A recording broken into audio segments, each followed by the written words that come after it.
Okay, great. Perfect. Hello. Hello. Oh my gosh, Hi. we get to have Dr. Jess on the podcast today. Our, Sure, our that's the doctor best of word. literature, Victorian literature. That's correct. Which I We're will bring to bear on Supernatural. yeah. Oh my God. So we're gonna talk about God, what episodes are we even on? We're on 17 and 18. My God. Oh my goodness. So before we get into that though, we want to get to know you, Jess, a little bit. So I'm gonna ask you three questions. Okay, I'm Um, ready. okay. So I'm just going to tell you the three questions and you can talk through them if you want to, or I can just ask them as you answer. Okay. But when did you start watching Supernatural? How did you know you were a Sam girl? And what was it like to enter like the online fandom? I think I probably joined a similar, maybe just after you, like not that long after you. Like I was 2014, I got into Supernatural. So which was the year that I was finishing my PhD. So I was really looking to procrastinate heavily. Also, Christy, like Christy was like, I was getting my master's and I needed a distraction. Yeah. So that's like, I mean, when I started watching it was um season 8. So that was, that's a decent amount to get through. And yeah, I just like I think I was listening. Yeah, I think I got through it pretty quickly. Like the first, like in maybe a month or 6 weeks, I watched the 8 seasons, or like what there was with the 8 seasons, and I watched the last episode of season 8 was the first episode that I watched live, which was at like 2 a.m. And I was in Wow. Ireland at a conference about Victorian literature. And I was like in my hotel room at the conference, like 2 a.m. watching Supernatural. So yeah, that was when I got caught up. That is a But tough one to see like live first. That's a tough one. yeah, I think that's right. It's not, although that must be right. Yeah, anyway, I think that was right. 2014, or was it season 9? Anyway, whatever. It was season I 8 or 9. got I got current I in the middle of season 9. And so you So I were must have been season 9. I think I'm lying, and it was the end of season 9. It's the okay. one. It's season 9 because it's when Dean woke up as the. Am I allowed to say spoilers about season Of 9? course you can. No. Yeah, this show is so old. He woke up as a demon. It was that one. So it's season 9 or season 8. Oh, That was I the one I thought was you were watching talking in my about hotel room. I I know. thought you Yeah, no, it wasn't that one. It was that, which I think Jensen had really spoiled at a convention like just before, and he said it was something like it's going to be really eye-opening or something, and everyone was like, "Oh, well, we all know it's going to happen then." you're right. I forgot. He was kind of a blabbermouth. He was like the Tom Holland of the Yeah, yeah, yeah, yeah, supernatural yeah. world. So everyone's like, "What's going to happen?" Everyone's like, "Well, now we know what's going to happen," and it did happen. But yeah, but I was in Ireland at a conference, about 4 months away from finishing my PhD. But I have to say, I was aware of Supernatural before that because my younger sisters, who are like 4 and 8 years younger than me, watched it when it came out. So they were watching season 1 in 2005. Um, Wow. Oh my God. So they're the OGs. the OGs, and they were really obsessed with it, especially Ellie, who's my middle sister, and was like, they were so obsessed that she would stay up in the middle of the night to watch it when she was at school. So, and They're so they would dedicated. like they would like call each other the dean to my Sam and the Sam to my dean because they were like because they had this relationship where like Ellie is very like protective of Maddie but also very bossy to Maddie, so it's a kind of Sam and Dean Oh my relationship. God. And Ellie had like a Samulet that she would wear. They were really into it. And I was like, oh, you losers in your TV show. And then I got into it like 8 years later. They thought it was really funny because they both stopped watching in like season 4 or 5. Like that was kind of where they got up to. That is Um, so funny. so You like I made had been fun of aware of them. it, but yeah, You made fun of them and then you were like, "Oh no, JK, I like it too." yeah, yeah. And Ellie is a Dean girl and Maddie is a Sam girl. So yeah, Ellie Gosh. Ellie admires Dean's inability to connect with his emotions. She's like, that's how you should do things. Squash them down and don't deal with them. Damn. Damn, Ellie, she's tough. Well, yeah. Okay, so once you got caught up and you entered the like fandom space, Yeah. what was that like? It was funny. I think I entered it actually via I wrote a fanfic like No, well, yeah, because season 9 is the season with Gadriel, isn't it? So I Yes. wrote a fanfic when I got caught up, which it was a fanfic about kind of I was so annoyed about what happened, and I was like, this is really unfair. And so I wrote a fanfic about Sam kind of giving himself lots of anti-possession tattoos in secret, like loads and loads of tattoos all over him. And then Dean finds out about it, and Dean feels kind of bad about, oh, I didn't realize how traumatized Sam was by this whole situation. So I wrote Yeah. his fanfic. And then I think it was Sophia, like Sophia Bat, like Yes. commented Her commented birthday's on coming up, by the way. Live Journal reminded me today that her birthday is coming up in like 2 days. So I'll have to message her. well, she commented and she was like, "Oh, I like your fic. Can I wreck it on like some Sam Girl things?" And I was like, "Oh, sure." And then I kind of was interested to, that kind of got me into the Sam Girl online space, I suppose, because I was like, "Oh, this is, that's nice. That's almost to read my stories." And then I guess she posted it and other people came to read my thing. So I was like, that was how I kind of tapped into it anyway. So my first kind of thing was me writing this book about how annoyed I was about season 9. So which people still comment on to this day. Yeah, that was how I got into it. And I then love that it was like you writing that like connected you to the other girls.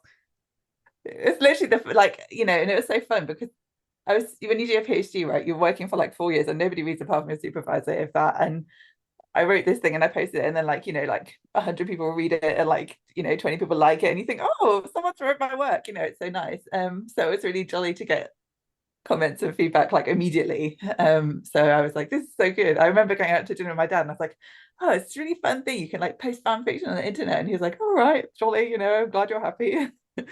um, like just as I posted it. But yeah, so that was really funny. Then obviously it was an embattled time in the fandom where everybody had a lot of opinions. Um, so that was quite funny because I like to have opinions about stuff. I guess that's why I was doing English literature, and so I was like, blah blah blah blah blah. This is what I think about everything, um, and kind of got into it with everybody on Tumblr.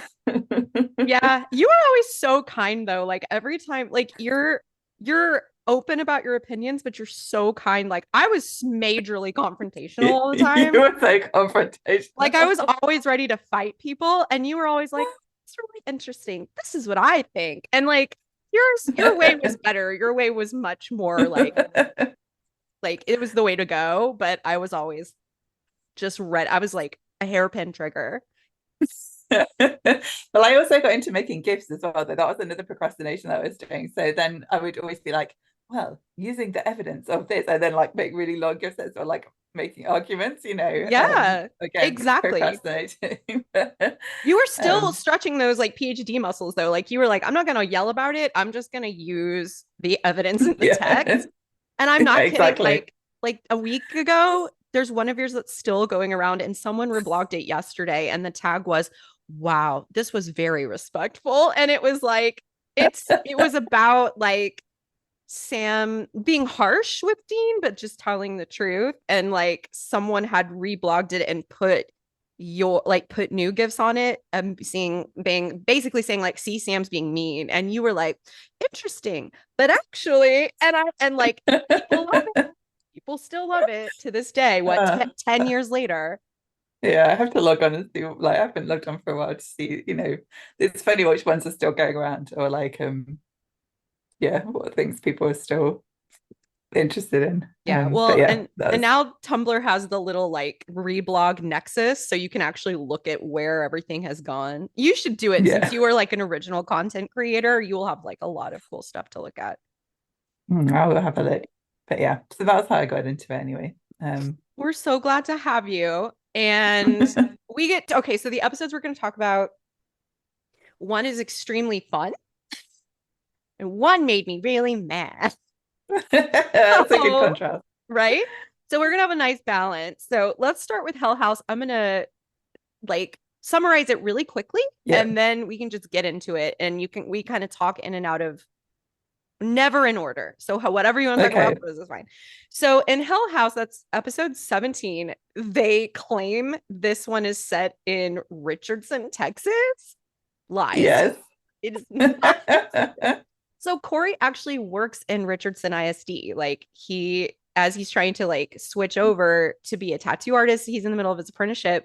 When he's teaching, he goes to Richardson like every day. So because I was watching this episode so early, Corey was like sitting with me and I was like, so they're saying this is Richardson. And he kept being like, what? This isn't, that's not, what? And so I just thought that was so funny because it was like they did so little research on where Richardson is. It's in a literal city. It's not, they're not a forest.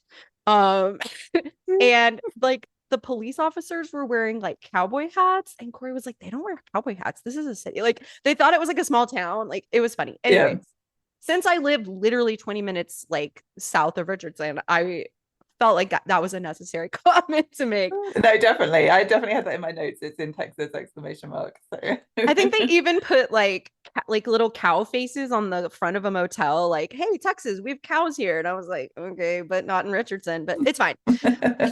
So this was one where again I forgot what it was about, but it is a Ghostfacers episode. It's the original Ghostfacer episode. So there's essentially a prank is played at this old abandoned house where one of the boys, we find out later in the episode, made up a story that there was a ghost that kills only women, and they go in as a dare, and then they find that there's a woman hanging, but it's his cousin and she's pretending to be dead and she scares them. So they spread this rumor that this happened. So that ends up on the Ghostfacers website. The Ghostfacers, who are pretending to be like the ghost hunters from like I guess the old Sci-Fi Channel, come and they're going to investigate. Sam and Dean also come and try to investigate. And what they realize eventually is that it is not an actual haunting, it is a tulpa, which I think is one of the most fascinating things that Supernatural comes up with. I love this like concept, but that is essentially something that doesn't exist except people believe in it. And because of the internet and the fact that the Ghostfacers put the story online, people are starting to hear it faster than like word of mouth, and so the tulpa is becoming more real, like faster. So as the story changes online, the truth about the tulpa changes. The boys try to lie to the Ghostfacers and have them change the story online again so that they can just easily shoot it with a gun and kill it. Which that doesn't work. And so then eventually Dean like burns the house down. And I guess we just cross our fingers and hope that he's gone. The spirit is gone. And that's how it ends. So that's like a really, really quick synopsis. So, Jess, why don't you just start with whatever you want to? just trying to look at my notes. I made notes. Oh, I guess there's a couple of things which are kind of notable. Well, a few things which are notable about the episode, I thought. So I guess it kind of for Sam and Dean's storyline, it's a storyline where they're playing pranks on each other all the time, which is quite cute. Like it's a kind of it's one that you see gift sets of all the time. Yeah. Like um it's like dorky, like the little pranks that they play on each other are so lame. I quite enjoyed that. Yeah. Yeah. So cute. Like it starts off with Dean just puts like a plastic spoon in Sam's mouth, and that's the prank. Like I don't like. Gotcha. You almost choked on this plastic. It's like, I was like, okay. And then Sam puts the music on really loud in the car, so it makes Dean jump. You're like, whoa, boys! Like Gotcha. Like, oh, so cute. We never get to see them be silly, and I think that yeah, especially here at the end of the season, and the episode before this was like really heavy. The episode before this was Shadow, where dad is okay, yeah, like returns and then he leaves and like they almost die and they end the episode with like lots of blood on their faces. So it's I guess they were like, okay, we got to give him something kind of cute because that was a lot. yeah. And it's about to be a lot from here to the finale. So I was really happy that we did get the pranks because they're so cute. They're very cute, even though they are indeed lame. But it made me think about the conventions and the pranks on set, and the fact that everybody always asks questions at conventions about what the pranks they played each other on set. I was like, oh, this is like the origin of something. Yeah, of like J2 actually just being goofballs Yeah. on set. Yeah, but it was cute. Oh, and the other thing that it made me think of was, at some point Dean says, "Oh, he mentions that he put Nair in Sam's shampoo," Yes. Oh my God.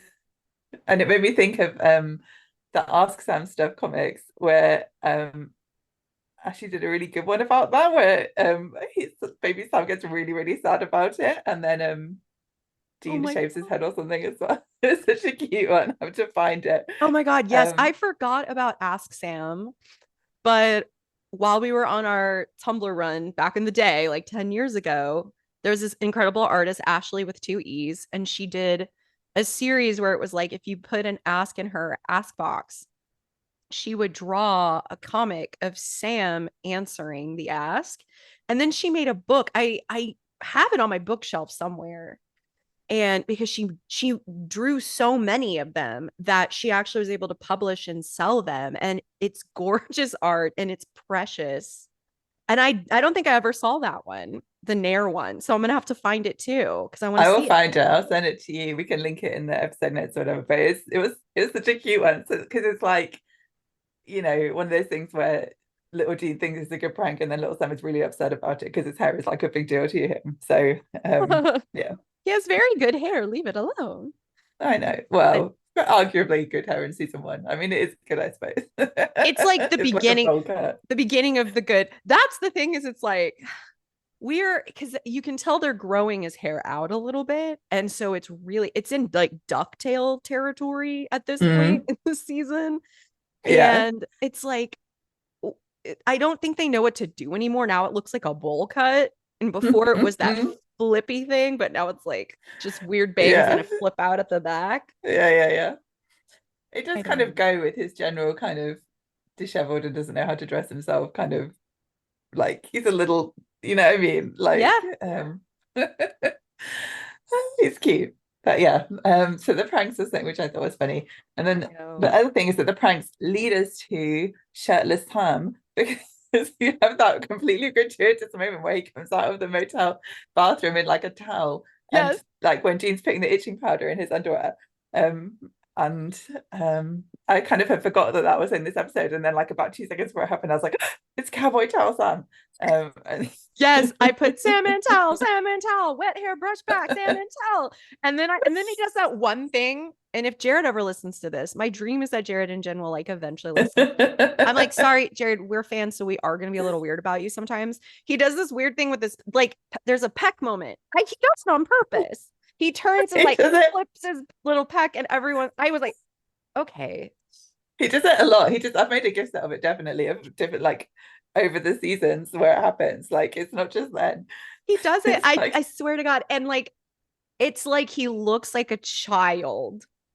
And then in the next scene, he's like a whole man standing, like, what about yeah. this ghost? And then the next scene again, back to being a tall, small. And I just think Yeah. that's so funny. Like we spent 20 episodes almost being like, he's very like long and tall and little and a baby. And then it was like, boof, here I stand a Yeah. whole man. And it was again it's very funny because I'm watching this episode with Corey, and he was like, hold on, nope, sir, please put that away. I do not appreciate you getting my girl like started. Nuh-uh. And then he turned to me and he was like, cool it. I was just like, I'm fine. I'm not doing anything.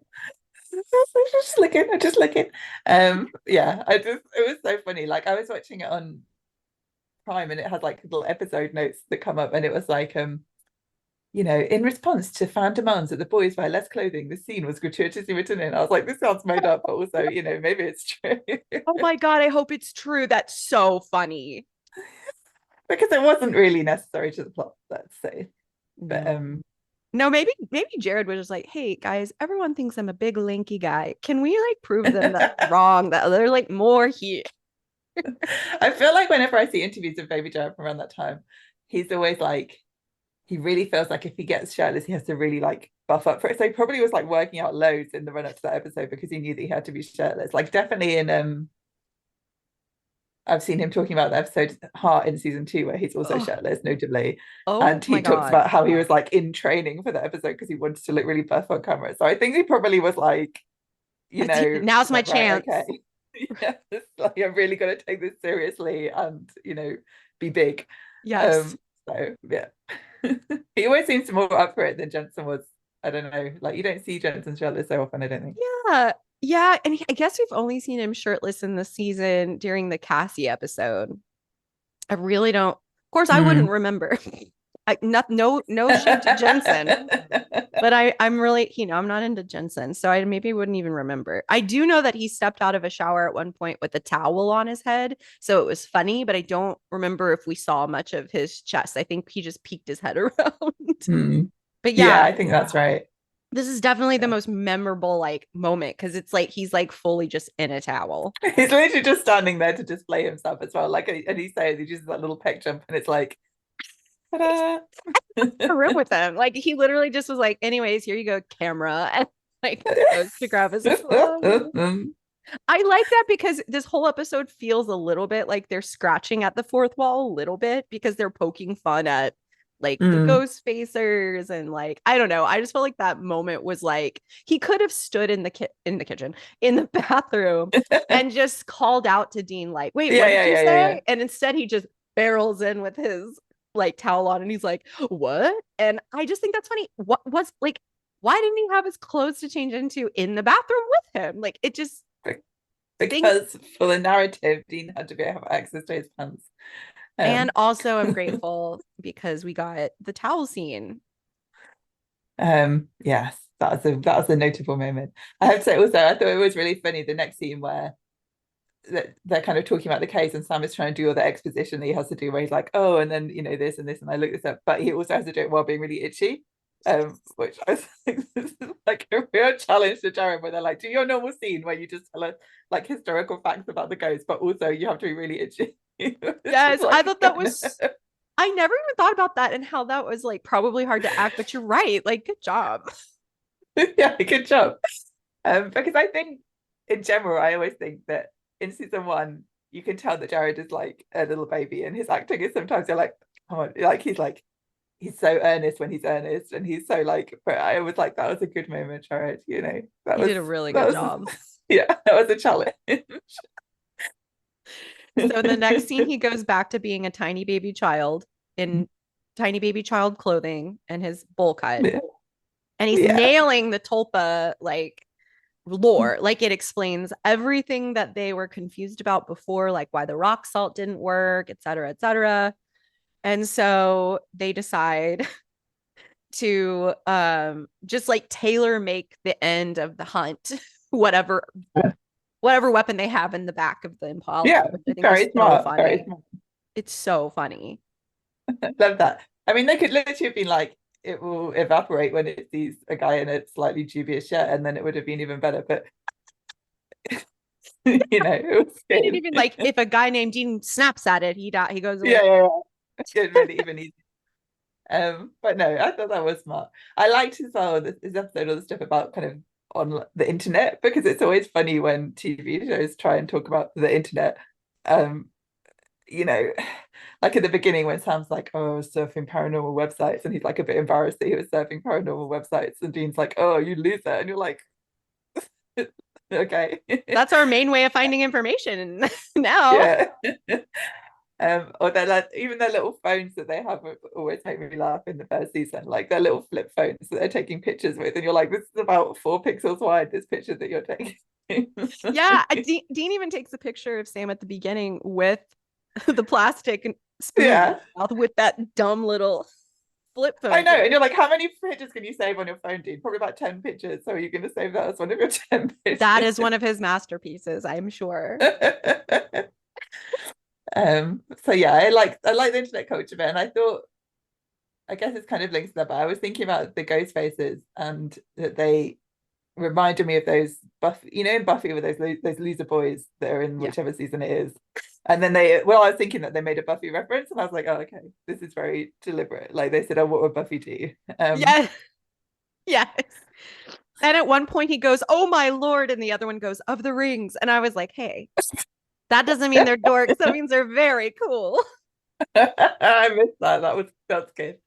But It's what like would they Buffy do? Also very cool. yes, I think so too. And honestly, Buffy would probably be better at the job the Winchesters are doing than the Winchesters because she knows things. And I've been talking the whole season about how John has raised them as hunters their whole life, which is why they're not allowed to have any fun. And yet they seem to know nothing about what they're He's doing. kind of he's very like much later in like season, I don't know, it's like season 12 or 10, or like, they go to a party with lots of hunters and they talk about how they never used to hang out with any hunters. Like it feels like he's had this very small network of people that he's like, these people are okay, like past the gym or whatever, that we get mentioned in the next episode. But in general, he was like, he kept them away from a lot of people, so they weren't even part of a community, whereas at least Buffy is like linked into people through like Yes. Giles or whatever. Yeah, um and she like talks to her best friends, and even like her normal friends are like, yeah, we got your back, like we'll just throw a brick at him or something, yeah, yeah, exactly. Yeah, um I feel so bad for how they're isolated, but this episode was really fun and cute. There's not much to it though. Like that's kind of it. Like I looked up yeah, the director. His name was Chris Long, because those cuts when they're interviewing the kids at like the diner and places, yeah, they did a bunch yeah, of cuts which were really funny and yeah. cute. It was a different little style than a lot of the other episodes. So I was like, well, this guy's different. And he's gone on to be like really successful. He works for the Americans now. His name is Chris Long. But Oh, I was just like, this is fun. And it's fun in the first season to kind of see um how you can the flavor of each episode is a little different depending on who wrote it, who directed it. And we've been looking up like who wrote it, who this and that. And I think in some instances we look at the front page of Google for like IMDb, and it says Sarah Gamble and Eric Kripke are all of them, but they're both editors every time. A writer is different. So I wanted to yes. clarify that. That was like I should have gone back and clarified on other. That's like my Okay. corrections Who corner wrote? for the past. They're always Sarah and Eric are always going to be considered writers until you look deeper and say that there's a writer Okay. and then they're editor. They're two editors, unless like Sarah writes, like she wrote Heart in season 2. So who wrote Hell House is on Let me see. Super Wiki. Um, I don't think it was anyone that I The particularly know. writer was no, it's looking up that the movie series Hell House LLC. Okay, his name was Trey Calloway, and Trey Calloway has been on like CIS or CSI, Oh, and he wrote on I Know What You Did Last Summer, the actual movie, and oh, he was oh, well, that's a good. yeah, he was a producer on Rush Hour, which is an iconic 90s movie. Well, according to Super Wiki, that's the only Supernatural episode he wrote. So Yeah, that I was was gonna the say, one and done.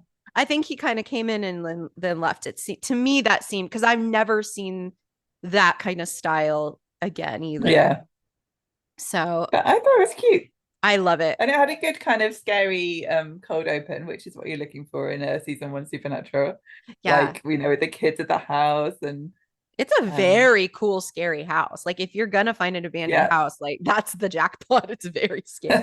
I had a question for you actually. When I was watching it, like the second time, so when you have the cold open, they go in and they see the hanged girl, but then she vanishes. And then the second time someone goes in and she actually gets killed.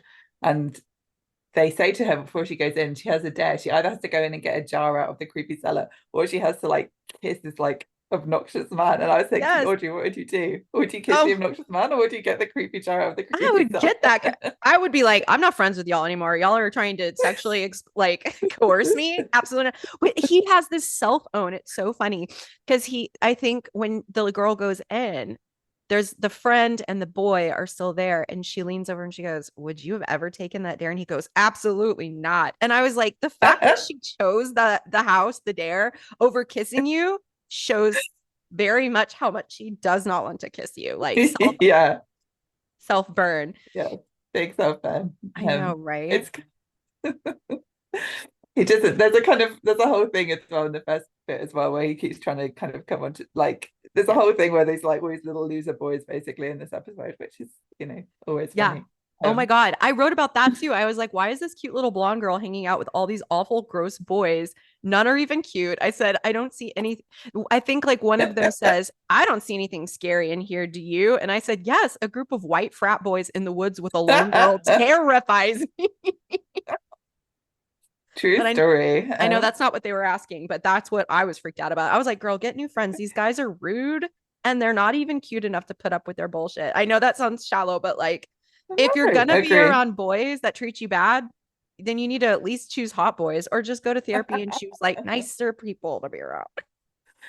I mean, I know it was like a guy and a girl that made up this story originally, but I was like, why did you choose to make up a story about a ghost that just kills women anyway? Literally. Like, Okay. And can I also say this? And this is, I wasn't going to say this because we were having fun, but you know how I am. So, what is wrong with Sam and Dean when they hear the story that this is and Sam says the word, this is a misogynistic ghost that kills girls. They go to check out the house, but nothing happens. So they're like, I don't think it's a real story. Girl, of course, attack you. He hates women. And I was just like, why aren't the boys staking out this place to at least just watch and see? They didn't even stick around to watch and see like the case at night, like if kids were to come. And I was just like, this is what it means to have male privilege. Like, I was just like, of course, it's so true. like you Yeah. didn't believe the haunt because it didn't happen to you. Yeah, that's true. Very wise. I think, well, Dean would say that Sam counts as a go anyway, but He did say that in this. I was looking at my notes before we wrap up. I was like, there's a funny bit where they after the girl dies for real, and they want to know what happens, they just kind of come out of the woods in their jeans and shirts, like scruffy as anything, and talk to the sheriff, and they're like, what happened? And the sheriff just explains everything to them. These random men that just came out of the woods that have no, like, never seen them before. I was like, well, who are you? You're not very good at your job, sheriff. Like, You're right. I didn't even think about that. I think I was so frustrated about the other stuff like that happened right before that it didn't even occur to me that like the officer would have been like, "Go away, you psycho." Like, yeah, 'cause like, the whole problem here is people crime keep, scene. yeah, they keep coming to this house and they're not supposed to. Y'all need to leave. That's You're right. It's just like, okay, the professionals of Richardson are not very professional. Any final thoughts about Hell House, or did we say them all? I think we said most of them. I think overall it's a cute episode. It's a very classic, like, we'll put the season arc on pause and just have a jolly little episode. Yeah, thank God too. Yeah, I think you're right. It's like they have to have this kind of like light relief moment before all the kind of heavy stuff hits at the end of the season. Yeah. All right, so we're ready to rate it. So we start with wardrobe. Our descriptors are horrendous, adorable, genuinely good, or terrible but great. I know all of those are very hyperbolic and there's not middle ground, but that's what makes it fun. So for this It's episode, what did you think? it's definitely not genuinely good. I think it's probably terrible but great. I feel like that about most of his season one clothes. And it also gets bonus points for the cowboy towel situation. Yeah, Yeah. But for sure. most of it's just those ugly, ugly shirts and kind of long, slightly flared jeans. Like it's very classic season one Sam. Like not someone that thinks a lot about their clothes is how I think of Sam in season one. You know what? You're totally right because like I was like genuinely good because of the towel scene. Anytime, That's fair. right? Anytime Sam has his hair pushed back away from his forehead, love that. And then also horrendous because most of it is horrendous. But you're right, the middle ground is terrible but great. You nailed it. Okay, I just love his ugly clothes. That's all. It's just like I get you so much joy are out of his ugly you clothes. are in that camp where you're like, that's hideous. I love it. And I'm in Yeah. the camp where I'm like, why are you doing this to me? I feel like it's such a part of his character though. Like, you Yeah. can imagine him at university, like just what he was like this little scruffy nerd. Like, I don't know. It's cute. Yeah. And then Jess is like this incredibly beautiful babe. And just Yeah. kind of, she's not a kind of girl who wants to remake her man. She's like, you wear that ugly shirt. You're my king. She knows what's underneath the ugly shirt. There you go. She's like, I'm good. This is fine. Oh Yeah. my God. Okay. So on a Sam girl friendly scale, we've got screen time, Sam girl enjoyment, Okay. and then like hard eyes. We're doing it on a scale from 1 to 5. Let's start with screen time for Hell House. What do you think? It's pretty decent. I mean, it's decent all the way through season one because it's just so much Jaren Dunson doing so much. Like, you never Mhm. really have an episode where you're like, this is underselling me on them. Yeah. So I feel like he gets a good amount of screen time, probably like a 4 on screen time. Like, And you can do not decimals. like We've been doing decimals this whole season. So you can do. I feel like it's not like fully intensely Sam episode, but it's like are good, evenly balanced. He's on it most of the time. I don't feel like I'm being done out of Sam. So yeah, like maybe four out of five for that. Love that. I gave it like a 4.6 because it was like a lot and it was good. Like Yeah, it's good. sometimes there's a lot and it's not good. This was a lot and it was very Yeah, it's charming. so for enjoyment, what would you rate this episode? I think high, like probably four again. Like I don't think it was like it's not one of the episodes I always go back to, but it's an episode where I'm like, this is solid. I'm having a good time. It's Yeah. funny, like it's entertaining me. It's good. Yeah, I agree. I gave it a 4.8. I was like, I'm not giving it a perfect score for enjoyment because we're still really early and there are episodes I know that I'm saving for that. But it was so fun. I didn't get my feelings hurt at all, which is always a plus. And we had the towel moment. I mean, we really The should towel moment, celebrate. yeah. We really should celebrate Maybe I that. should give it a 4.25 just for the towel moment. Oh, there Not you a go. four. I got you. I feel like I'm being So, stingy with my ratings, but it's oh fine. no, it's all fake, so it can be whatever you want. Yeah. So our final one is heart eyes on a scale from 1 to 5. Well, I guess again, it's our first proper glimpse of shirtless Sam, so I think it needs some recognition. So probably 4.5 just for Hell that. yeah. Yeah, I gave it like a 4.8 again. Because I've been saving my heart eyes because like my highest heart eyes is always going to be when Soulless Sam is around. And Right. right. And so I was just like, okay, well, we finally got to a point where like Sam is like, hello, this is the aesthetic that I've been waiting for. Not like naked, but like this is who Sam eventually becomes like just in the waking days is like a man, good hair, that kind of thing. Anyways, so Yeah. overall, my average for this was 4.73 and yours was a 4.25. It's not Oh, bad. We have it that's rated. good. Yeah. Yeah. Well, now, are you ready to Mhm. start the less fun episode? I mean, it's fun in a way because it's really iconic to me. Like it's some stuff that, foundational Sam and Dean stuff. Yes, it's very, and a lot of the fandom discourse comes from this I'm so episode. happy we got to have this one. Okay, so I'm gonna go ahead and summarize episode 18. It's called Something Wicked, and essentially, the cold open is great. Like, I really love the long, scary, like Mm. branch like fingers that come. That's a shadow. I watched Shadow yesterday, and it's bad. And the shadow creature was not good. And I was so disappointed because I was like, but I thought we had a good shadow creature. Well, it's in this episode where the branch hands look really scary and it's a shadow and it opens the window. So the creature comes in at the window and takes the children and then they end up in the hospital and it seems like they have like pneumonia or something. And it's really sad. It's something that they get coordinates coordinates for, and Sam is Yeah. like skeptical because of course, like he's like, why is Dad sending us here? I've done all this research. I don't trust Dad anyways because he's always like ditching us. And Dean's like, I question nothing about this. We're going.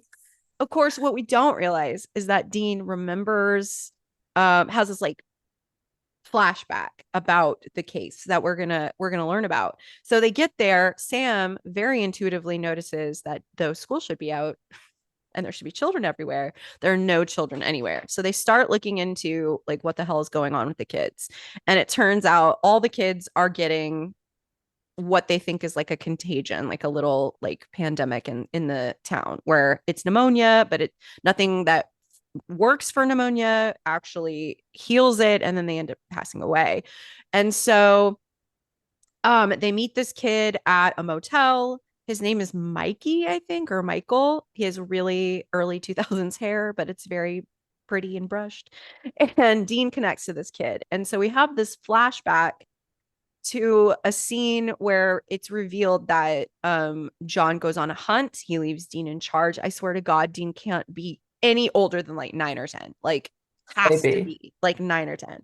And he leaves the kids for like days. And during that time, Dean, as a child, once Sam is asleep, he takes some coins and he goes to the arcade across the street. He comes home and a monster is attacking Sam. And of course, John comes in right at the last minute, blames Dean, yells at him for not watching over Sam like he told him to, and then they leave. This is the reason why John didn't kill this thing to begin with. And it only comes out every like 15, 16 years. So now we know Dean wants to actually kill this thing because he takes on all the guilt that it's his own fault that it even exists still, because they weren't able to kill it originally when he was 8. And they end up using Mikey with his consent as bait to make sure that they can actually kill the what's like a Shriga or Shrigta or something. Striga. And so Mikey is bait. They get the thing. They kill it. Dean is able to seek revenge on what he feels is a failed attempt from years before. They save Mikey's little brother and all the rest of the kids. And Sam and Dean have this like kind of sweet moment at the end where Sam kind of understands for the first time why Dean never questions Dad. And it's like, that's the reason, is that case back in the day. And that's it. Yeah. It's kind of a convoluted summary, but there's a lot that happened. It's hard when there's 2 timelines happening at once. That's a lot going on. Okay, so why don't you start us off with just whatever you feel like it? What are you drawn to talk about first? I mean, so I have lots of thoughts. I think, the main thing to talk about is that it's the first time we see baby Sam and Dean in the pilot, obviously, because it's like, that's the first scene of the whole thing. But it's the first time we kind of get insight through seeing, we kind of have them talking about John, we have them talking about their childhood, and it's the first time we get our own kind of view on it as viewers. So that's kind of the thing about this episode, right, for me, is that you kind of see little baby Sam and Dean, and the guy that is baby Dean in it is baby Dean later in subsequent seasons, but the baby Sam, the thing is his only baby Sam appearance. But I don't love Sam. The young baby Sam. He doesn't look anything like Sam. No, I'm not a huge fan of that child. No offense to that child, but didn't love it. There's a bit where he's watching TV when John leaves. He's like dead. He's just like little, yeah. It's just such an iconic set of scenes that people build so much like discourse on about the nature of Sam and Dean's childhood, which is, it makes sense because the show is about Sam and Dean's relationship. The nature of their relationship is built in childhood. Of course, people have loads of opinions about their childhood and how that's shaped who they are. Like, that's kind of interesting when you're talking about the show, but people get a lot of mileage out of the scenes in this episode. Yes. I felt like the flashback was so cringe. Like, and I think it's just like looking back on this show, because it's like, God, 20 years old now. Like, this season was 19 years ago. And so like there might be some elements of it that I'm just like, this is kind of cringe because it's from a long time ago. But when I watch this, I always sit and think like, there are people who literally use this flashback as a way to extrapolate the boys' dynamic across their entire life. And it's absolutely an insane thing to me. Like, it's not about this scene isn't saying this is what their dynamic is like. It's saying this is why Dean is traumatized, and this is why he can't leave that mindset that he was at when he was 9 or at 10 or however old he was. Like, because he feels so guilty and traumatized. He's like, I can't allow myself out of the coping mechanisms I enacted after this moment. And that's why he's frozen in like a yes sir like model with John. And I don't understand why, first of all, John Winchester should be in jail. Like, what are we talking about? Like, they flashback. There's a few flashbacks. And the first flashback is like John being like, hey, man, I'm your dad. You're 7. I'm going to leave you for many the Dean gets younger every days. Yeah, I did like whatever he is. He's a child. And I'll stick with 10 because how old must Sam be? Sam is probably around 5. Well, it says they talk about it being every 16 or 17 years, right? So 16 or 17 years ago. And as we know, Christine says in the pilot, I'm 26, dude. So he must be, I think you're right, he's 9 or 10. 9 or 10. Okay. And then Sam's like 4 years younger. So he's right? Yes. So he's like 5. God, 5 or sick. They're babies. And this horrific man, which by the way, they flash back to him and make him the ugliest he can be. They like comb his hair over and they shave his beard. And his hair younger. And he's supposed to have facial hair. I'm sorry, but like John, like he has to have facial hair. That's why Jeffrey Dean Morgan is hot. He has like a good beard. Anyways, so this man is like, I'm leaving for days and days and days. You're in charge. Call Pastor Jim, who they reveal later is 3 hours away from wherever the hell this poor, like, ugly, is it a motel room they're in? Like, wherever they're at, the closest adult that can help if something goes wrong is 3 hours away. And John dips. And we learn through the second flashback that the kids don't even have enough food to last them the time that John planned to be away, and that John left them when he's working a case where he knowingly understands children are being abducted.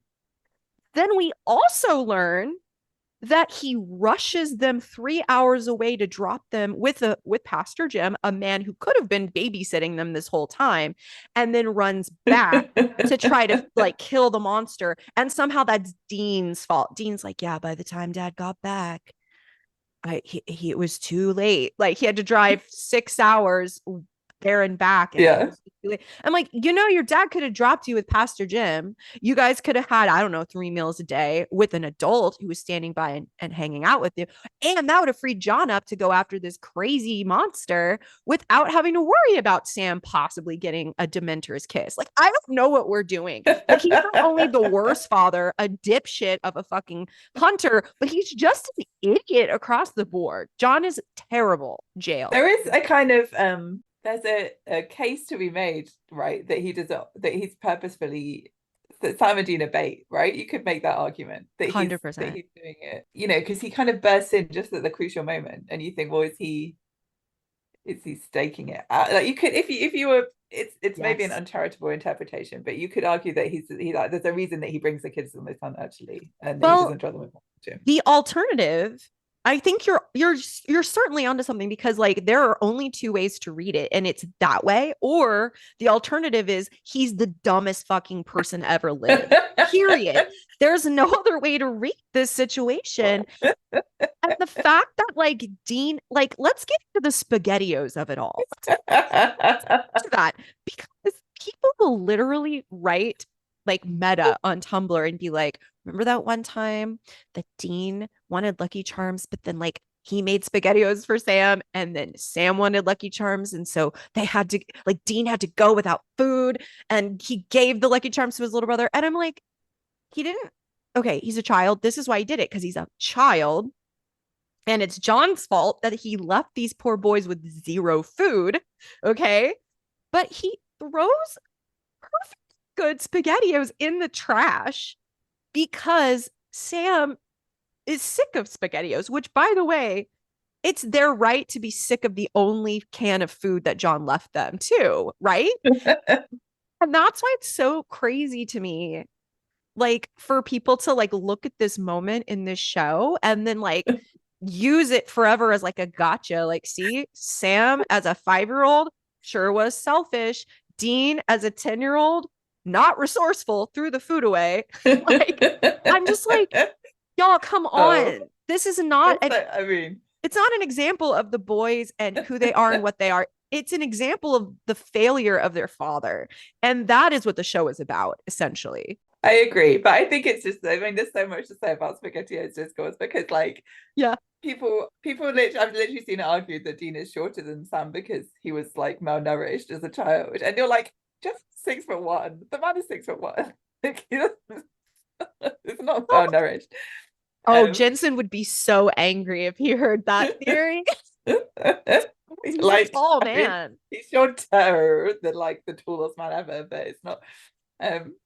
But also, I don't know what food they have. Maybe they only have tinned spaghetti, but they might have loads of tinned spaghetti. Like, hence why Dean throws it away. Like, we know they've only got 1 box of Lucky Charms, but that's like, which Dean hasn't eaten any of. There's only enough for 1 bowl. Exactly. Like, he can't have eaten, presumably he's been sitting around for a few days. Like Sam didn't eat like a whole box of Lucky Charms in one day, and Dean didn't want the Lucky Charms at that point. Yeah, Just saying. and then you have to just kind of assume like, yeah, John got ready for the hunt and then said, Dean, hold the fort down here for days and days. You don't know how long it'll be. You're whatever, 10, goodbye. And didn't even consider like, should I go to the grocery store first and make sure my sons don't starve to death while I'm gone? Like, get But him do a we see box. what they've got in, or do like what I mean is maybe they have a lot of food, but they just don't have the food that specifically either the one which seems to be Lucky Charms at the moment. Like That's they true. might I have mean, a bunch of tin groceries, but maybe um they're just because, like packs and packs of stuff they're sick of. That doesn't mean that they're, like starving. because Dean goes to the arcade and plays games in the arcade with coins, so he must have Mhm. a bit of money. Like maybe not loads of money, he has some quarters, but like I don't know. Like obviously it's not great that a 10-year-old and a 5-year-old are living in a motel room on tinned produce from the gas station or whatever, but it's not like I think people go crazy with it and are like, they didn't have enough food, they only had food for one of them to eat, and you're like, well, or there's small children that are fussy about what they. You're so right though. I think they're trying to imply that they don't have enough food and that's why the Lucky Charms are like such a sacrifice for young Dean to make. But then Sam like hands him the toy. He's like, I want the prize. Like these are the minds of children. Just like Yeah. you have another flashback where Dean, like you said, uses the money not to like run to the convenience store to buy some more food, but like goes and plays an arcade game. And this is why I think it's really funny because a lot of people like to use this episode as to like boost the theory that they have that Dean was the true father to Sam throughout Mm. his life. And so Sam did have a father figure, but Dean never did. And it's like, no, actually, Dean was a child making childish decisions, as is his right as a child. And Yeah. he Oh went yeah. and played games, and that's cool. Like it's fine. The real fuck up in this episode, again, is just John Winchester. Yeah, for sure. I mean, Dean obviously thinks of himself as having to take on that kind of role. Like, Yeah. and he thinks, oh, it's my responsibility to look after Sam. But that doesn't mean that he is Sam's dad. Like, it's not the Mm-hmm. same thing. Well, Sam does have his dad there. Like, and John is a parent to Sam in an ineffective way, in the same way as an ineffective parent to Dean. But like, it's not like he has no relationship with Sam. Like, he obviously does have a relationship with Sam. But also Dean might be trying his best to look after Sam, but it doesn't make him his dad. It's a child, like you say. Like he's not Yeah. able to fulfill that role. Like he hasn't got the capacity to do it because he's a baby. He's a kid. Yeah. And I feel like that's what's so psychotic about this episode is because one of the things I wrote was, why are there so many bad parents in the show? Because the parallel, which I think I wrote that this parallel is way too heavy-handed at one point. Like the mom is rushing to the hospital because the little brother gets sick from the striga. What is it? The Striga. striga. I don't know. I can't remember what the thing is, but the branchy hands. Yeah, yeah, yeah. He's attacked the young brother. And so the older brother, Mikey, is like very concerned and is like obsessed with his little brother, much like they're trying to show that like Dean was feels obsessively responsible for Sam when he was younger. And he's trying to be like, Mom, let me go with you.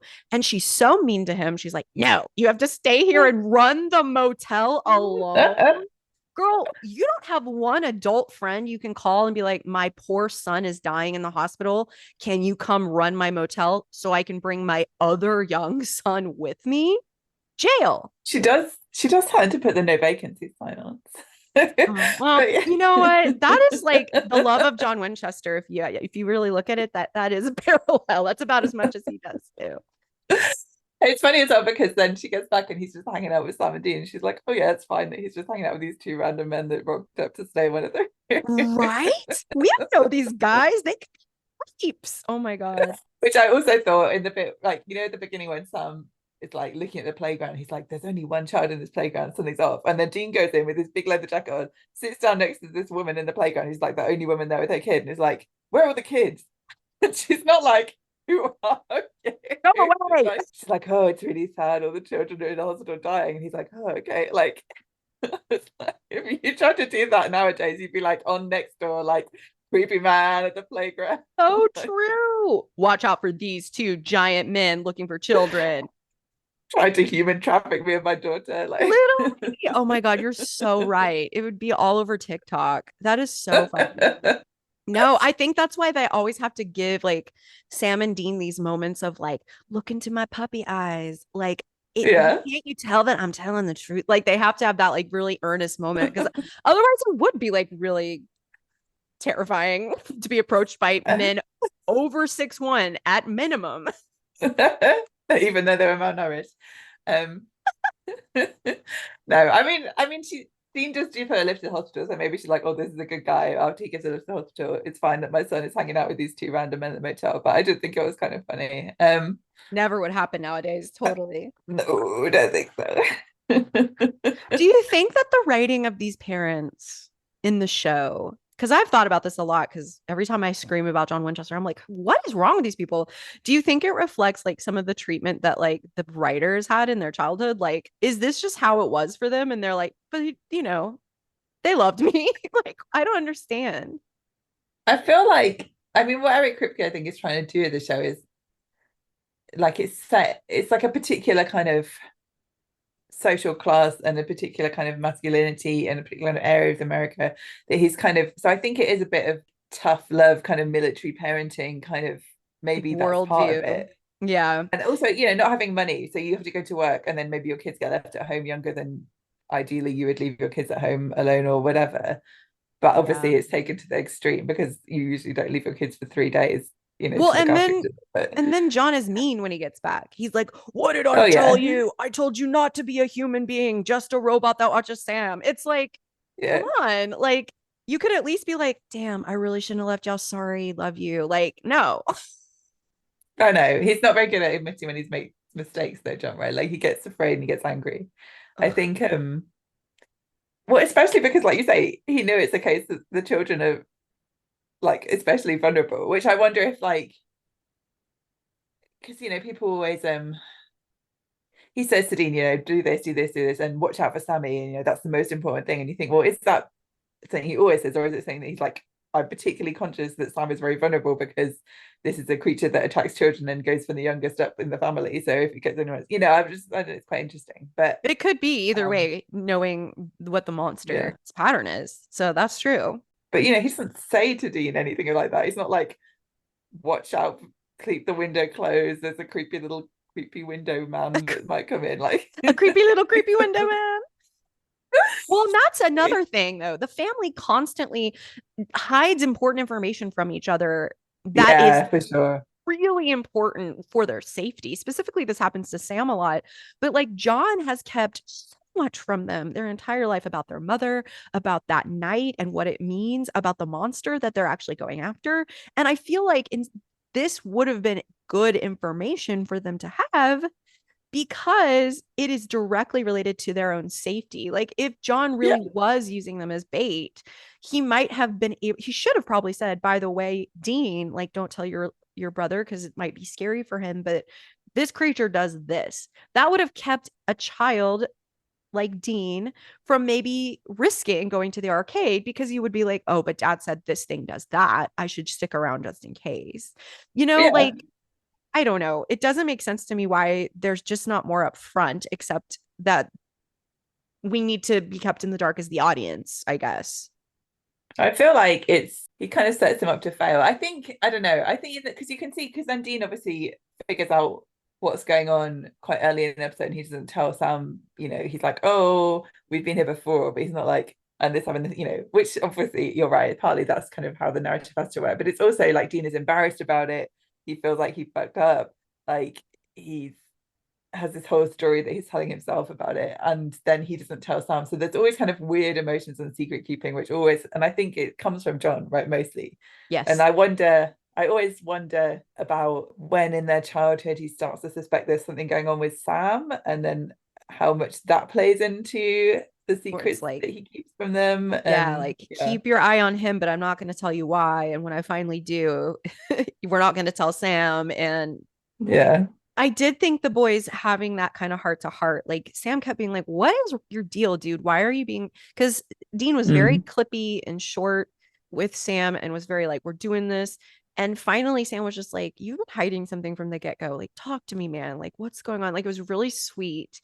And Dean kind Yeah. of finally opens up and he's just like, I still feel the guilt from this moment. Like, I almost got you killed. And like, no, like, obviously, you didn't almost get anyone killed, but he was a child and he's arrested in this guilt from that childhood, which is what rules him from then on. And Sam kind of acknowledges that at the end. Like, he's like, look, I give you a hard time about dad. And like, I never understood why you never questioned him, but I just want you to know that, like, I guess I understand now why, because I see that this is a big wound for you. And Mm. you've never gotten closure until now. And it makes sense now why you were scared to ever question him after that day. And I think that was like a huge moment for the boys. Like, Yeah.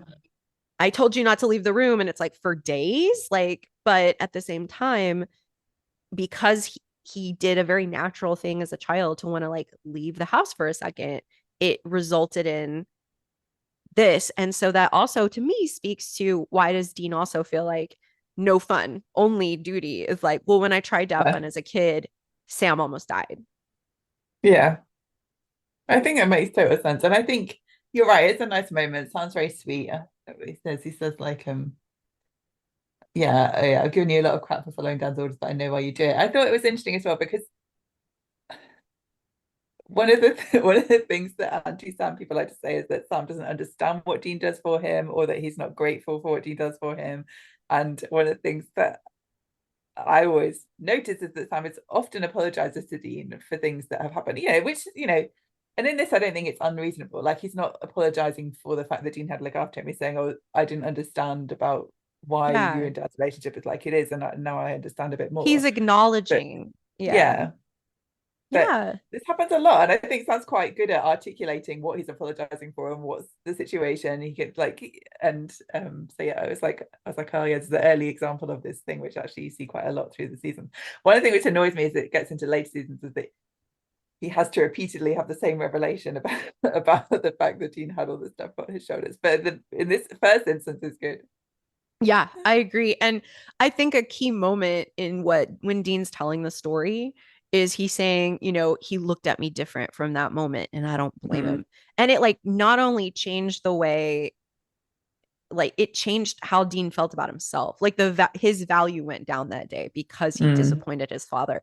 And you never want to do that again. And so you just fall in line. I think that was the moment he fell in line. And so for Yeah, Sam to acknowledge that, that is a huge moment, because it's their whole life where Dean and Sam have been kind of diametrically opposed. Like, Sam never fully understanding, like, because he's always felt independent and kind of push back. And he was always going to question dad.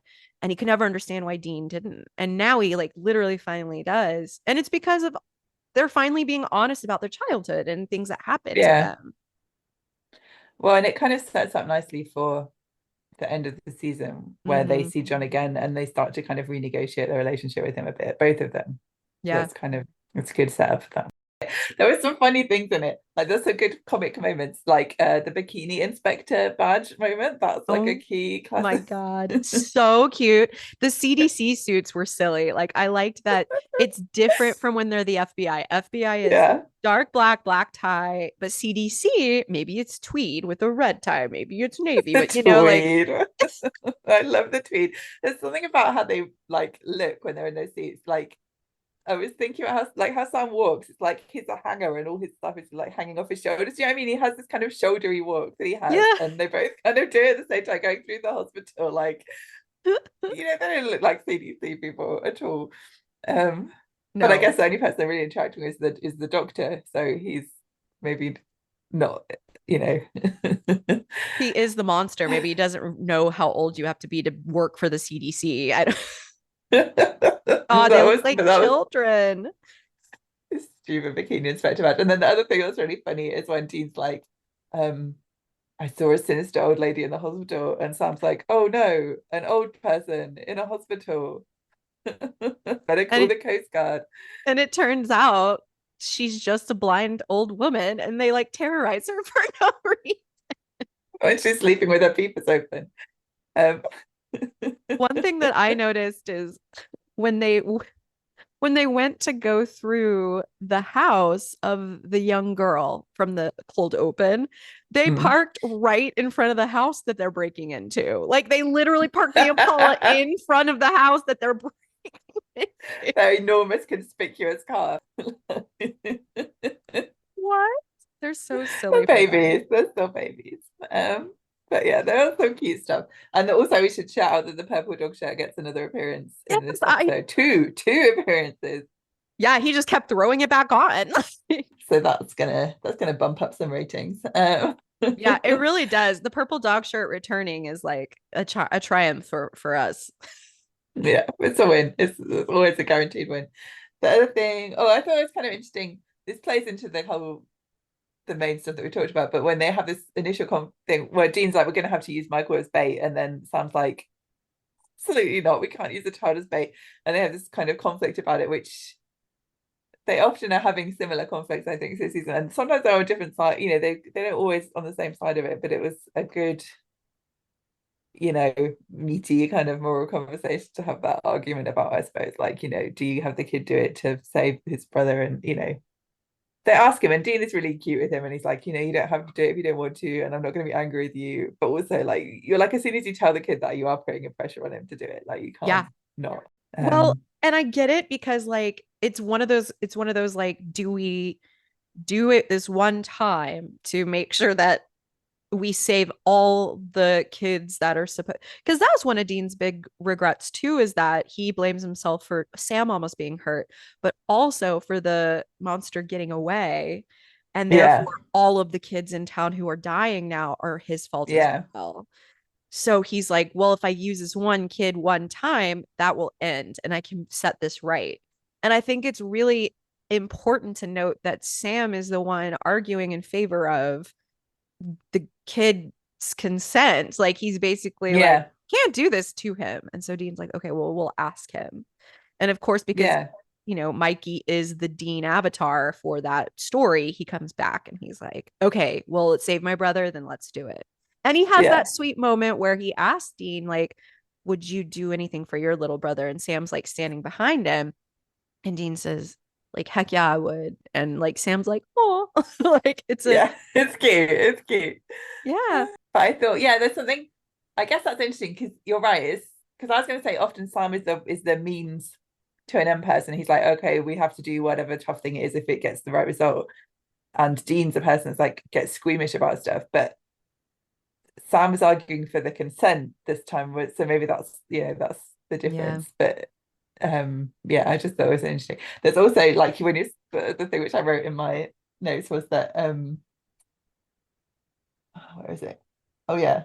Dean's talking to that little Mikey kid kind of early on when the little brother gets ill, and then he's talking about his relationship with his little brother, and he says, it's my job to look after him. And Dean's like, it's like a trigger word for Dean, He's like, where he's like, no. oh my God, like, Hey, activates him. did you think it was so funny when he saw Mikey like pouring a glass of milk for his little brother and it like Yeah, and he's like, triggered him? Like he was like, not milk "Doo-doo." into a glass. That reminds me of this. And I'm like, have you never seen anyone pour milk since that moment? Like, what? That's always the way with flashbacks though, right? There's always some like naff little and then a flashback. But yeah, that was funny. I mean, I did like that Michael. Yeah, I like that he's released kind of, he was so rude to them at the beginning. Oh my He's God. like assumes that they're a gay couple. It was so funny. Well, it's just so funny the way that he did it though, because he was like, do you want a king bed or two queens? And he goes, two queens, and he looks at both of them. And I'm telling you, this is the sass. This, yeah, if this boy grows up queer, I like clocked it. Now he goes, two queens. I bet you are, or whatever he says. It's so funny. Roast, incredible, beautiful clocked him. Like that was so funny. Well, especially because ostensibly two queen beds is the less gay option. Two queens. Audience said if it is like, yeah, one bed. Yeah, right. Oh, for kings, got it. No, two queens. I bet you are. Incredible. I just like small, slightly homophobic child, 10 points. Oh my God, so funny. He was But clocked. yeah, it's Well, good. So I like, I mean, the darkness and the comedy is well balanced. It's a good episode. Yeah, it's like a place where every parent should be in jail and every child is like a child labor worker for some reason. I mean, I guess the original dad in the cold open is fine. He can get some points. He was at home with his Yeah. child. That's how it should be. Yeah, exactly. I said this should be called examples of child neglect and abuse framed as normal parenting. Hooray. But the last Yeah. line of the episode we should probably get into before we rate Oh it. yes, the Very innocence sweet. thing. And so Sam kind of says, like, after the whole, they had their sweet moment earlier, and now the kids are safe. And the terrible mom is like, now that the terrible mom is not at the hospital, she can hug her older son. I'm like, I guess he earned the love. Okay. And so they drive away, and Sam says, man, I wish I could have had that kind of innocence when I was a kid. And I I think it's such an interesting choice for the writers, not for Dean to be like, yeah, I wish I had that too. He literally says, I wish that for you. He doesn't wish that for himself. Maybe he doesn't believe he deserves it. Maybe he believes there was never an opportunity. There's never going to be an option for him. And I think that's like that's an interesting Yeah, for them. I think it plays into the whole why this episode is such a like discourse magnet as well, right? Because it's the same thing where people will say, oh, Sam had a childhood and Dean didn't have a childhood. And you're like, no, they both had like messed up childhood. This is Yeah. actually what happened. Yeah. But yeah, there is, I mean, that's interesting because again, in a later episode, we see when Sam supposedly finds out about hunting and all the monsters and stuff, like in a childhood flashback, like in A Very Supernatural Christmas, one of the best episodes ever. Ever. But but it is interesting because Dean and John are having a discussion about, shoot someone if they come in the door or ring past the gym, all this stuff. And Sam's watching telly like next to them. So he is like there. He must be absorbing some of this stuff that's happening. Like, but Yeah. I guess he doesn't know the truth of it, like in the way that Dean does. But also, obviously, as we discussed, Dean doesn't know the truth of it most of the time. Mm-mm. John just tells him need to know small things. But Yep. there is, I suppose, what Dean's remembering at least is the time before Sam knew about it, in theory. Yes. So True. he's kind of Because I think in the pilot, like Sam makes a joke like he was handed a 45 at 9 years old. And so maybe you don't get to be like in the know until you're that age. I don't know. It's just yeah. so I get it. But I think it also kind of speaks to how Dean views himself in that it's either a value thing, like I don't deserve to have a child, like and the innocence of that childhood, or I had no hope to ever do that. I don't know if it's a deserve thing but it's really kind of sad. It's the Yeah, it's same sad. it's the same way that he views, you know, I think it was in Scarecrow that he's like, I wish you could go your own way and you can go your own way. And I've always admired that you've always tried. And like Dean has never really considered that he has that same option because of the duty towards his dad. And so he's kind of, again, just like stuck in that Yeah. worldview where it can be for you, but not for me. Yeah. And mostly it can be for Sam, but then sometimes he gets annoyed about it. But you're right. Like, I think there's also, as the seasons go on and stuff, there's Dean has this idea of Sam as like his idealized version of Sam is quite an innocent little Sam. And like as Sam goes through all this stuff and things get more morally complex, and like Dean has sometimes trouble adjusting to that. And I think it kind of speaks to that a bit as well. Like he wants Sam to always be like this little the innocent one, the one that doesn't have to kind of deal with everything. And you're like, in reality, you're both having to deal with this stuff because that's the life that you've been born into. And Yeah.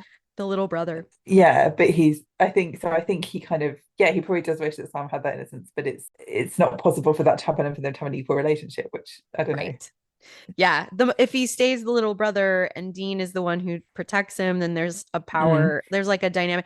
And I feel like that also speaks to Dean's need to control things because I don't feel like he feels like he can be chosen. Like I feel like he has to be needed. And I feel like if the more that Sam like expresses his independence and like exercises that, it scares Dean. In the last episode, I think that I watched yesterday, where I think Sam's like talking about, I think it was in Shadow, where when they finish the job, he's gonna Oh go yeah. off back to college, whatever, live his life.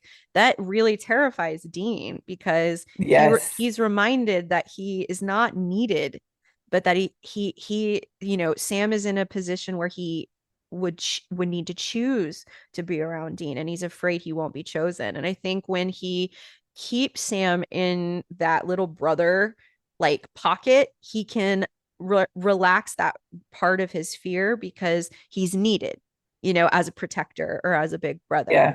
And that's why I think Sam's own agency and independence directly threatens the coping mechanisms that Dean has to deal with like his entire life. And so I think Yeah. it's a lot to say that. I know that the writers maybe don't think that deeply about it, but just like psychologically speaking, like it sounds like Yeah. there's a reasons people act like this in the world. And if Dean's actions are based on, dynamics they've witnessed, a lot of times it comes down to stuff like that, where he doesn't Yeah. value himself enough to believe that he could be the chosen like partner of someone. He needs to make himself necessary because Yeah. there's no other reason. And I think he thinks that in this relationship with Sam, that means things only being in a, like, they have to have this certain kind of relationship all the time. And they have to, it has, you can't imagine a life where they both get out of hunting and then Sam still wants to like hang out with him because he likes it. Like, Exactly.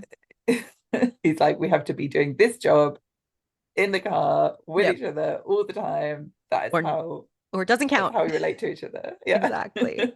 Exactly. As I said, that scene in the episode you're just talking about is such a sad scene. Like, poor little Dean is so heartbroken. He's like, all Simon's saying is that he wants to go back to college. Like, and Dean is like, what? It's so sad. Also, I forgot to say this, but I was like, don't you find it to be like really passive aggressive of John Winchester to just like text Dean the most like traumatizing worst childhood memory case in coordinates? Like that's so mean. Literally no comment, just like, oh, go back and like relive this childhood trauma. Have fun. Yeah. Remember that time I started looking at you differently? Here's the Remember that coordinates. He's such a thing you dick. felt worst about in your whole childhood. Let's go back there. He sucks so bad.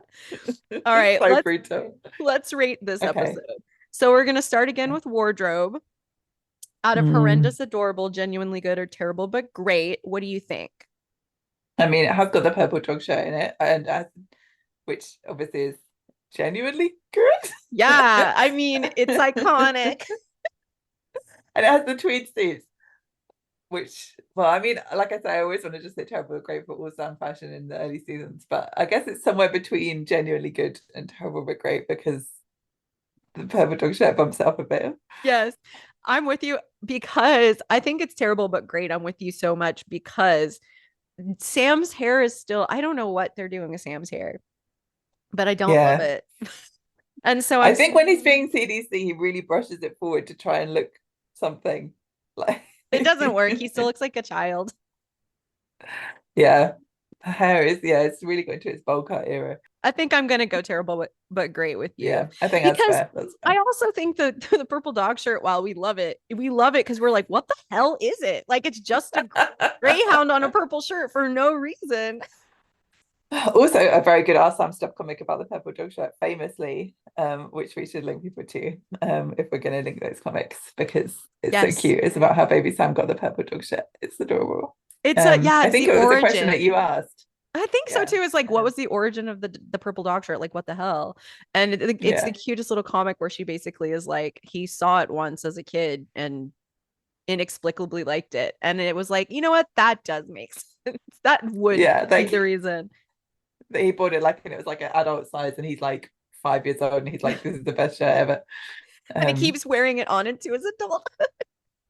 it's so cute. I love that. So That's yeah. such a cute idea. Okay. So the Sam Girl friendly scale. Let's start with screen time on a scale from 1 to 5. What do you think? Hmm. Well, it's more of a Dean episode, although it is also obviously about the both of them and their relationship. Yeah. I think you gave the last one 4.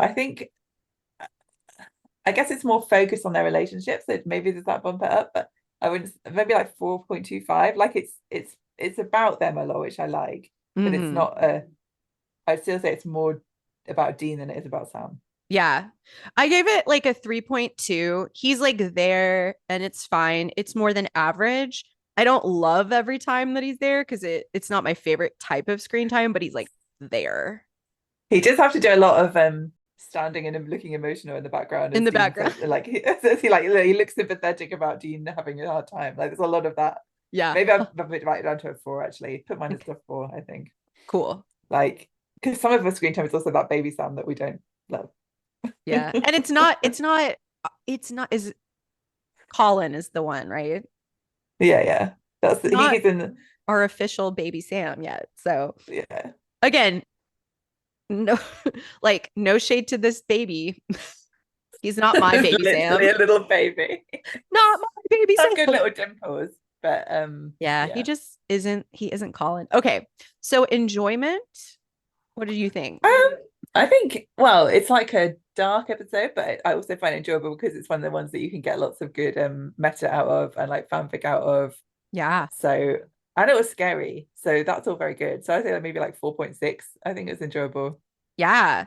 I gave it a 2 because I was ranting about John the whole time and I feeling for her so much. And I think that's my issue is like sometimes like the pain makes me love it and sometimes the pain makes me want to like break things. And this was a break things I episode. I enjoy when it's an angsty episode because, like I said, that's always makes me want to write fanfic about it, and I enjoy that. Yeah. Well, Like and you the have ones that I would rate low are the ones that are like boring. boring and stupid. Yeah. So Yeah. Well, and you have to kind of enjoy the angst. Otherwise, you're not going to make it through this series. very true. So yeah, so I like an angsty episode. Hell yeah. All right. So Even Heart Eyes, the end, the last one. What do you think? I don't think it's that heart eyes for me. Like I feel like the heart eyesiest bit is when he's being cute to Dean about understanding Dean's relationship with John, but Yeah. too much of it is the emotional faith in the background and kind of having to like Yeah. oh Dean, like which is too much, and the hair isn't good, so that also Yeah. Agree. so maybe like a 3. Yeah. I gave it a 3 also for Heart Eyes it's because I didn't actually like the CDC suits or his hair. So I actually bumped it up to 3 from lower because of the purple dog shirt. Yeah, I think that's fair. Like Yeah. I like the suits because they're up. I don't think they look good in the suits. So It's again terrible but great. You really nailed it. We should have been using that more, I think. That I descriptor. just felt like until probably maybe season 4, I think that's Sam's look. Like seasons 1 to 3, I think terrible but great is like his default look. It really is. Because he has that white thing that looks inside out with like a weird pink pattern. And then like the precursor to the Rusty Bacon shirt in blue comes. Yeah. Do you remember But that? the Like, Rusty Bacon shirt first appearance is in season 3. I can tell you. of course you can. In fact, in the episode of Our Supernatural Christmas, I think. That's the blue and gray one I think comes. I mean, that's just yeah, that's the look. And then by season 4 is when he gets really, really buff and he starts to dress better. And more t-shirts, which we enjoy. Well, also, I know it's on the show. So like she probably has nothing to do with this, but like, isn't that when he meets Jen and starts dating her? I feel like men always glow up. They always glow up when they meet the love of their life. Like she's like, okay, no, like, you know what I mean? That's true. Maybe it's That's just the true. I spirit mean, of their love is making him dress better. I'm well, sad. definitely season 4, he upgrades. I mean, he gets a lot buffer, but I think that's because he was, well, we don't, this is like way ahead of ourselves, but I think he's auditioning, For he auditioned for Thor. Conan the Barbarian or something, or Thor, or It whatever it was was. Thor. Yeah, I'm Um, almost certain it was. so he got really, really buff before season 4. So that's why he's so buff in season 4. Yeah. And that's a good look for him. And it works with the Demon Blood storyline that Of would be course it part of does. it. It's perfect. We love it. I can't wait to get there. Oh my God. Jess, thank you for coming on. This has been so much fun. We No. have to have you on again. Yes, definitely. I mean, there's so many good episodes in season 2, I so know. I will be present. I will be seated. Seated. We will be For seated heart. together. Put me down for heart. Well, Yeah. Oh my God. Please come on for Heart. We might have to do like I would like to have everyone on for the finale. I bet we're gonna have to do the same thing for Heart because we're all just like feral for that episode. I feel like I realized that in the beginning when we were talking about when did you realize you were a Sam girl, I actually didn't say it. And I think I was like, I liked Dean and Sam at the beginning. And I feel like it was season 2 that I really started to be a Sam girl, like, which is later than some of you guys have been saying. Like, I was like, they're both cute, they're both nice, like, they're both, because little, Baby Jensen's so good looking. Mm-hmm. Like, I like Sam that he's a bit more goofy almost in the beginning. And Mm-hmm. then I was like, season 2, I was like, oh, actually, this is getting kind of interesting. Like, Yeah. um, Heart is one of those where you're and just I think like, heart was important. it's that And it's I think that that was meme. like, Have you seen that yeah. TikTok of Maya Rudolph where she's like, and there's like a song playing in the back? I'm making that right now for Heart. Like that's all of us when that happens. I felt like that was the moment I was like, yeah, I'm definitely a Sam girl.